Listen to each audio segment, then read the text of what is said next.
What's up, guys? Welcome back to another beautiful day at the Gruesome Garage. And today's gonna be a little special. We're starting a little new series, and it's gonna be about this four-door Cherokee right here. As you can see, it's already up on jack stands, and you know, thankfully before we start working on it, I thought maybe we should start filming this. So tell you a little backstory about this Cherokee.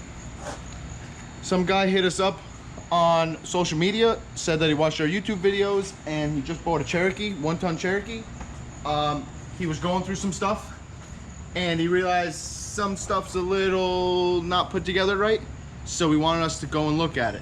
So he brought it over, we took a look at it, and it needs a lot. There's a lot of stuff on here that is just not completed correctly. It's got a lot of good parts. The idea behind it was great, but at the end of the day, the execution is not there. Got a lot of loose bolts, got a lot of loose everything. So stuff's too short, stuff's too long. So we're gonna start at the back and we're gonna work our way forwards on this thing, and we're gonna figure out everything that was not done correctly. You'll learn the do's and don'ts about properly 1-ton swapping a Cherokee.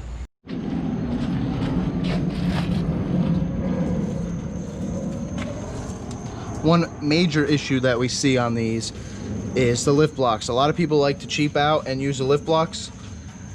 It just creates axle wrap problems, and especially when you're crawling around and you're in tight spots and your wheels don't want to spin, the next thing that's going to start moving is your pinion angle. So we're taking these out because in the front over here, you see we have lift blocks anyway, and there's plenty of up travel. So we're taking them out.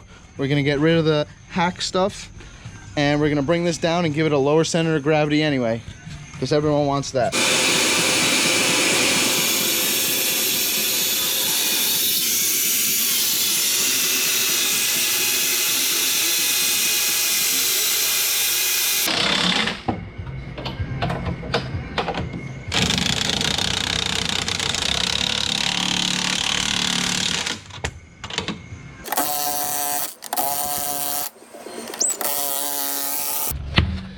Back on some rollers for now, because the owner bought some steel wheels of his own for the Jeep, and he wants to take his 37s and put them on the steel wheels, because originally he thought these were Chevy wheels, or you know, 8x6.5 on an 8x170 bolt pattern.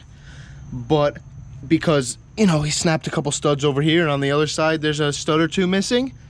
But we found out the reason why, and that is because even though these lug nuts look like they're open-ended and you could just, you know, send them home, the ends actually get smaller than the threading. So these lug nuts are bottomed out on the stud, not on the wheel. If you look, you can take this wheel and shake it back and forth.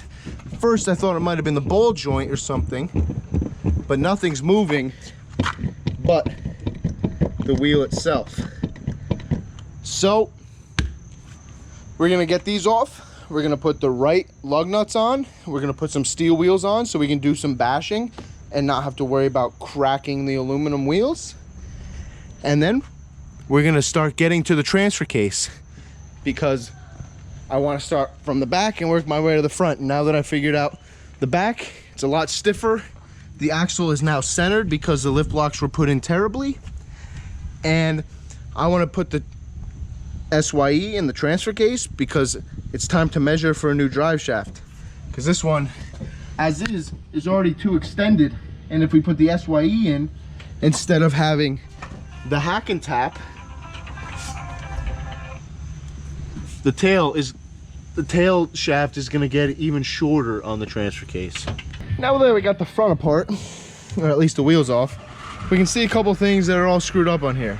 First things first, that comes to the question, is this bolt right here. It looks like the bolt is smaller than the hole, or it walled itself out. Also, these bushings don't look like they're the right bushings for the upper axle control arm bushings. So, you know, it looks like they're sliding out. If you look at the other side, it looks disgusting. Now this is ride height, correct? We're jacking up the axle, it's sitting on its own weight, so this is ride height. Look at where the front axle is, or the front drive shaft. That's all the way compressed at ride height. Could you imagine if this thing starts flexing out on the driver's side, or starts, you know, like compressing? Whew. That drive shaft is going straight into the transfer case. Not a good thing. No wonder the motor mounts and the trans mount is absolutely gone. This thing is just, you know, everything was meant well. It's got good stuff, good coils, good everything, but the execution is just not there. Now that we really got the rear sorted out, moving on to forwards, the drive shaft. The rear drive shaft, it's pretty shot now. Right now, the yoke in the back, or the slip, is absolutely gone. Not only that, but we're gonna have to do some investigation because this is loose as a goose on here. It looks like the bolt's just backed off, but I want to make sure it's still okay. After that, we move on to the real main problem here, and that is the hack and tap slip yoke eliminator. Now, whoever had this before did not want to spend the money on a true slip yoke eliminator because this is an NP 242 and not a 231. And I don't think until recently there was really a actual SYE for these. So Tom Woods sells them, but it's actually from Advanced Adapters. Comes in an Advanced Adapters box, and we'll be throwing that in. But of course, I gotta pull the cross member. That means the whole front end basically has to come out. Blah blah blah blah blah. So start with the easy stuff, the drive shaft, and work our way forwards to get this big red beast out of here. Rear drive shaft's out, and the front drive shaft is out. We got everything basically prepped and ready to go to pull the cross member, and that's going to be a blast. We're going to have to take the axles, or the jack stands out from the axle, put it on the frame so we can just swing it down, not have to worry about the weight of the vehicle being on the axle. And then we should be able to start looking how bad this trans mount is and how much fun that T-case is going to get to pull out. Now that we got this on the front over here and we have the weight off of the axle, we can start taking the cross member off. Dropped it, coils came right out. I wanted to take the stupid spacer out of the top anyway since I removed the spacer from the back. And now I think the easiest way to do this is to, when you drop the cross member, just take off the two upper control arm bolts so you can just swing the lower control arms down. And you don't have to pivot the axle, you don't have to unbolt the shocks, track bar, blah, blah, blah, blah, blah. So let's try this out. It's worked for me in the past. Hopefully it can work again. Now, when he was pulling this Jeep off his trailer, I could watch this whole front axle pivot. The whole pinion angle just flap back and forth every time he hit the brakes. And it's because of this right here. This bushing is supposed to not be together, and you're supposed to weld this ring into here and then put the bushing together. And now, because of that, it's destroyed everything. Might need new kit, a whole kit. We're just gonna have to take a look at everything. Whew. This seems okay. Maybe not. Let's take a look at everything. Old wheels, new wheels. Got these going because thought it was a wheel problem in the front, but it was a lug nut problem. So new wheels, we put some on the back just to see how it looks with the lowered suspension, and it's looking pretty good. It's a little close in the back, but I think we are going to play with the shackle angle anyway because it's basically touching, and we are going to raise it up a notch, and it might be a little farther away from here, but we're probably going to cut and fold anyway. But who cares about the back right now? Let's get back to that beautiful transfer case under there because I want to take that baby apart. Cross member dropped, transfer case accessible. Let's pull this motor mount real quick and let's start sliding the T-case out. This one looks like it's going to be a little heavier than a 231. We'll see if it's still a one-person job or not. Might have to get my brother over here, but see if I can strong arm it. Finally lugged this thing out of there. So now that it's out on a bench, we are going to start taking it apart and throw the advanced adapter stuff in. I'll show you that real fast. But before we get to the guts, I'm going to show you what we pulled off. These are the stock trans mounts.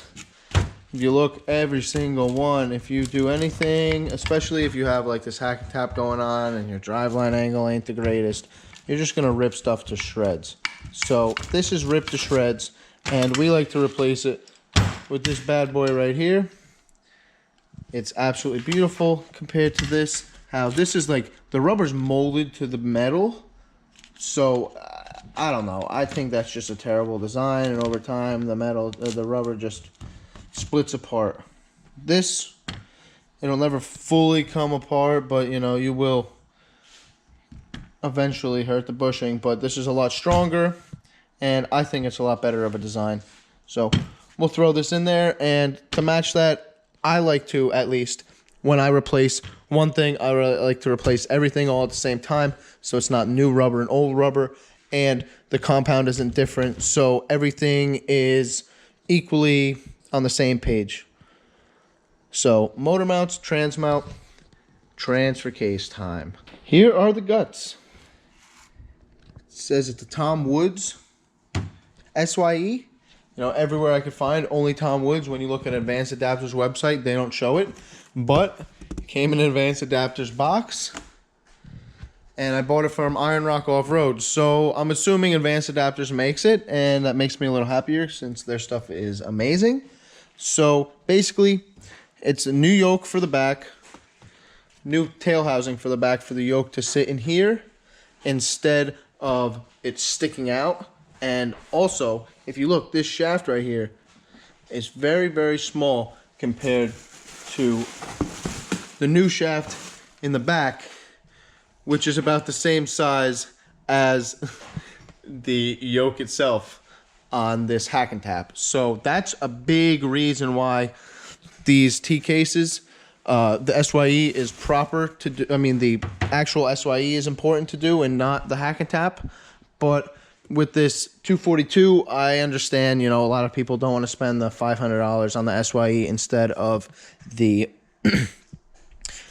180 or 200 it is for a 231 SYE. Sadly, you guys are not going to see it in this video, but if you want to, you should subscribe, because then you'll see a notification. Because I saw on YouTube myself, I was looking up a how-to video, and there really is no video on these 242s.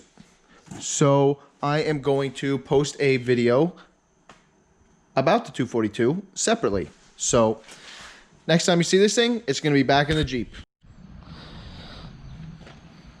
I think this Jeep's really torn apart underneath and completely assessed by us. We really feel like we have a grasp on everything, and it's time to collect parts like we have been, just waiting on some more, and to slowly assemble it back correctly. So if you want to see how a 1-ton Cherokee is correctly done, then tune in next time. We'll show you all the tips and tricks on how to get everything back together. Even though this was done before, it just really wasn't done correctly. So we just want to go through everything and make sure it was done right.